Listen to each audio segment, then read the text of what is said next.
어제 지혜가 거리에서 내거리에서 공개적으로 모든 사람을 부르는 것을 보았습니다. 지혜는 숨지 않습니다. 높은 곳에서 성문 곁에서 모두가 보는 곳에서 소리를 높인다고 나눴는데요. 여기서 자연스럽게 생기는 질문이 있습니다. 그럼 도대체 지혜가 누구길래 이렇게 당당하게 부르는 걸까요? 이 지혜는 어디서 왔으면 무슨 자격으로 내게 들으라고 말할 수 있는 걸까요? 오늘 본문은 바로 이 질문에 대한 답입니다.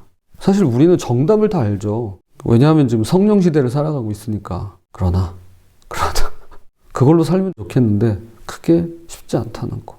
자, 그래서 계속해서 반복하는 것이라고 어제도 말씀을 나눴더랬죠. 자, 지혜가 오늘 본문을 통해 자기소개를 합니다.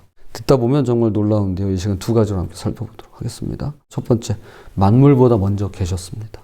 22절, 여호와께서 그 조화의 시작 곧 태초에 말하시기 전에 나를 가지셨으며, 하나님께서 창조를 시작하시기 전부터 이미 지혜를 가지고 계셨다고 말씀합니다. 지혜는 하나님의 속성입니다. 그분의 성품이세요. 24절에서 26절까지 계속 반복되는 표현이었는데요. 이미 그리고 아직입니다. 즉 우리가 아는 모든 것들, 바다, 산, 땅, 흙, 그 어떤 것보다도 지혜가 먼저 있었다는 겁니다. 점점 구체적으로 좁혀가면서 강조하는데요. 바다, 산, 땅, 그리고 진토까지 우리가 밟고 서 있는 이 땅의 흙 한 줌보다도 지혜가 먼저 계셨다는 겁니다. 그런데 지혜는 단순히 먼저 있었을 뿐 아니라 창조에 참여하셨습니다. 27절, 그가 하늘을 지으시고 궁창을 해안에 두르실 때 내가 거기 있었고 지혜자는 관찰자가 아니었습니다. 그냥 보고만 있던 게 아니라는 겁니다. 30절 보세요. 내가 그 곁에 있어서 창조자가 되어 날마다 그의 기뻐하신 바가 되었으며 항상 그 앞에서 즐거워하였으며. 창조자로 번역된 히브리어 아모는 건축가, 숙련된 장인이라는 뜻과 함께 사랑받는 어린아이라는 뜻도 있는데요.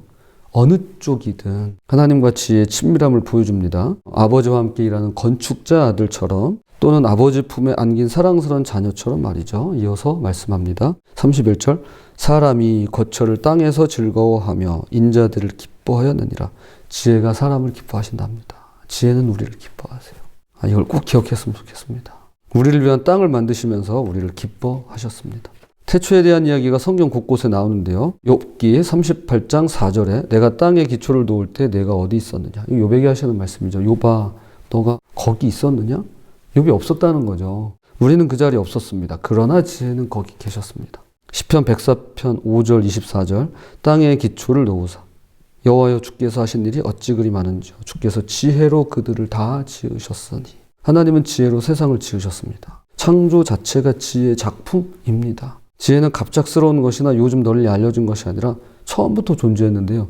지혜는 유행이 아닙니다. 새로운 트렌드가 아닙니다. 지혜는 하나님의 영원한 성품이십니다. 세상은 말합니다. 이게 요즘 대세야. 이렇게 해야 성공할 수 있어.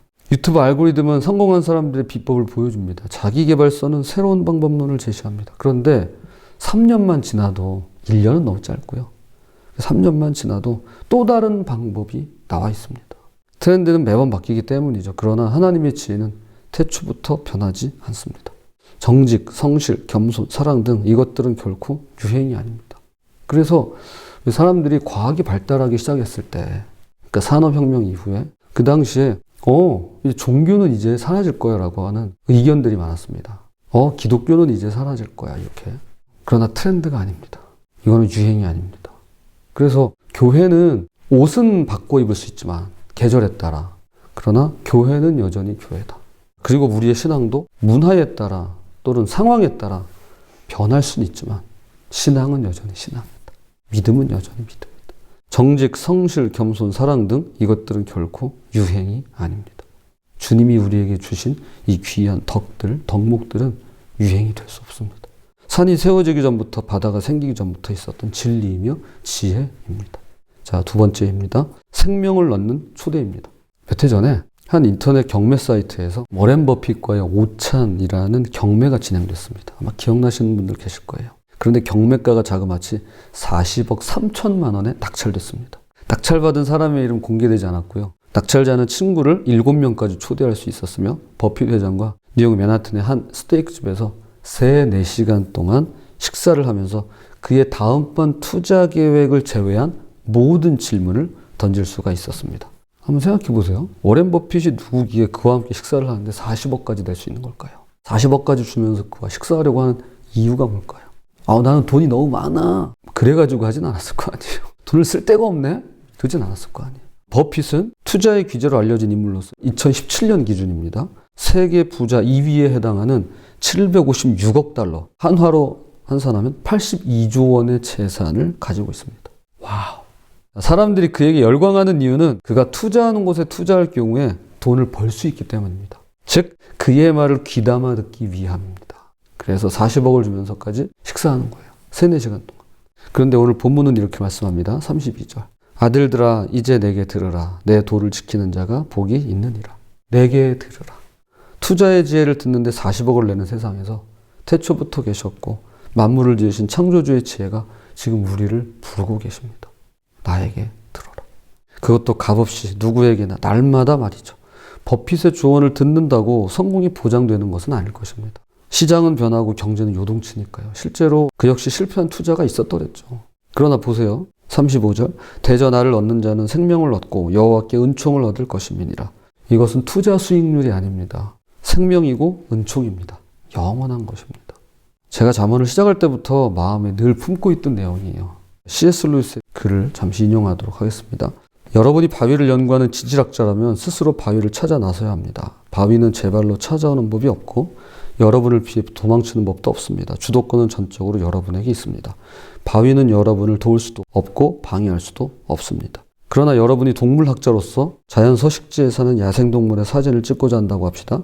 이것은 바위를 연구하는 일과 조금 다릅니다. 야생동물들 역시 제 발로 찾아오지는 않겠지만 여러분을 피해 도망칠 수는 있습니다. 아주 살금살금 다가가지 않는 한 전부 도망쳐 버리겠지요. 이 경우에는 그 동물들에게 아주 조금이나마 주도권이 주어질 여지가 있습니다. 한 단계 더 높여봅시다. 여러분이 어떤 사람을 알고 싶어 한다고 합시다. 그가 단호하게 여러분의 접근을 거절할 경우 여러분은 그를 알 길이 없습니다. 그를 알려면 먼저 그의 신뢰를 얻어야 합니다. 이 경우에 주도권은 양측에 똑같이 주어집니다. 두 사람 다 원하지 않으면 친구가 될 수 없는 것이죠. 이제 하나님에 대해서 보십시다. 여러분이 하나님을 알고자 할 때 그 주도권은 전적으로 하나님께 있습니다. 하나님이 자신을 보여주시지 않는 한 우리는 무슨 수를 써도 그를 찾을 수가 없습니다. 그렇죠. 하나님께서 자신을 보여주셔야만 우리가 그분을 알 수 있습니다. 그렇다면 우리가 할 수 있는 일이란 뭘까요? 그분이 보여주시지 않으면 우리가 볼 수 없는 경우에 우리가 할 수 있는 일이 뭘까요? 그분을 기다리는 것입니다. 31절. 사람이 거처할 땅에서 즐거워하며 인자들을 기뻐하였느니라. 지혜가 우리를 먼저 기뻐하셨습니다. 지혜가 먼저 우리를 찾으셨습니다. 그래서 우리가 찾을 수 있는 것이고 우리가 문 앞에 설 수 있는 이유는 지혜가 먼저 문을 열어놓으셨기 때문입니다. 우리가 기다릴 수 있는 이유는 지혜가 먼저 우리를 기다리셨기 때문에 그러합니다. 그렇다면 이 지혜가 누구신가요? 네, 우리가 계속해서 말씀을 나누고 있고 8장 전반부에서도 말씀드린 바와 같이 태초부터 계셨고 만물을 지으시고 우리를 기뻐하시는 예수 그리스도이십니다. 제 말씀을 결론을 맺겠습니다. 오늘 우리는 태초부터 계신 지혜를 만났습니다. 그 지혜가 우리를 기뻐하시고 먼저 문을 열어놓으셨습니다. 우리가 할 수 있는 일은 기다리는 것입니다. 그런데 어떻게 기다려야 될까요? 본문이 말씀합니다. 34절. 누구든지 내게 들으며 날마다 내 문 곁에서 기다리며 문설주 옆에서 기다리는 자는 복이 있나니. 내게 들으며 듣는 것입니다. 이 부분은 어제도 우리에게 남은 것이 듣는 것이라고 말씀을 나눴더랬죠. 6절. 너희는 들을지어다. 날마다 들으며 그분의 문 곁에서 기다리는 것입니다. 저는 이 시간 함께 모인 새로 고침이야말로 듣는 것이요 날마다 그분의 문 곁에서 기다리는 복된 기다림이라고 확신합니다. 그분의 세계로 들어가는 거예요. 그분의 말씀 속으로 들어가는 겁니다. 그분이 기뻐하시는 것으로 그 삶으로 우리가 들어가는 것입니다. 그래서 날마다 그분의 문 곁에서 기다리는 복된 기다림이라고 확신합니다. 이어서 35절은 약속의 말씀을 주시는데요.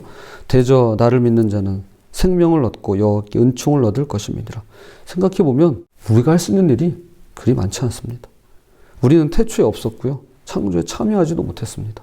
그러나 반대로 할 수 있는 것이 있는데요. 듣는 것입니다. 날마다 듣는 겁니다. 우리가 그건 할 수 있잖아요. 모세처럼 내가 입이 어눌해서 내가 혀가 둔해서 할 수 있는 말은 없을지 몰라도 우리가 들을 수는 있잖아요.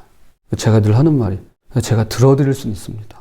거든요. 제가 혹시 대답을 못 해드려도 제가 들어드릴 수는 있습니다. 이게 우리가 할 수 있는 일입니다. 날마다 듣는 것. 그리고 33절. 들은 것을 버리지 않는 것입니다. 들은 걸 버리지 않아야 돼요. 날마다 문 곁에서 기다리며 말씀을 들으시기 바랍니다. 이것이 태초부터 계신 지혜께 우리가 응답할 수 있는 가장 좋은 방법이 됩니다. 부디 그 자리에서 날마다 말씀을 듣고 날마다 문 곁에서 기다리며 생명을 얻고 은총을 누리는 저와 여러분이 되시기를 주님 이름으로 부탁을 드립니다.